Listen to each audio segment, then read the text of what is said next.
On s'intéresse aujourd'hui à un outil incontournable dans le domaine de la cancérologie, les biomarqueurs.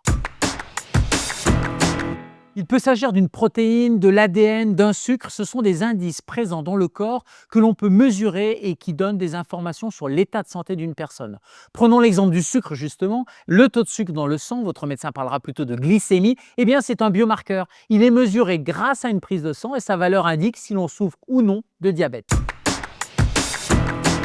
Le cancer laisse tout un tas d'indices dans le corps qui, lorsqu'on les évalue, nous donnent des informations à différentes étapes du parcours de soins. Au début de la maladie, par exemple, avant même qu'elle ne soit diagnostiquée, le cancer peut laisser des traces dans le sang qui serviront à le dépister. Une fois le cancer diagnostiqué, la présence de certains biomarqueurs présents au niveau de la tumeur renseigneront sur la façon dont le cancer va évoluer. On parle ici de biomarqueurs pronostiques. Là aussi, les biomarqueurs s'avèrent très utiles. Ils peuvent guider le choix du traitement. La présence de certaines mutations, notamment, orientera l'oncologue vers l'utilisation d'une thérapie ciblée capable de la bloquer.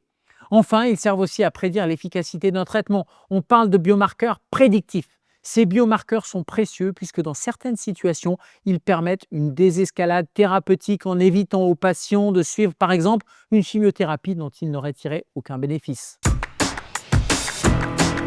Une fois le cancer contrôlé ou bien s'il disparaît, les biomarqueurs joueront le rôle de signaux d'alerte si la maladie réapparaît ou si elle progresse par exemple. Vous le voyez, du dépistage à la rechute en passant par le choix des traitements, les biomarqueurs, même s'ils ne sont pas fiables à 100%, sont d'incroyables alliés dans la lutte contre le cancer.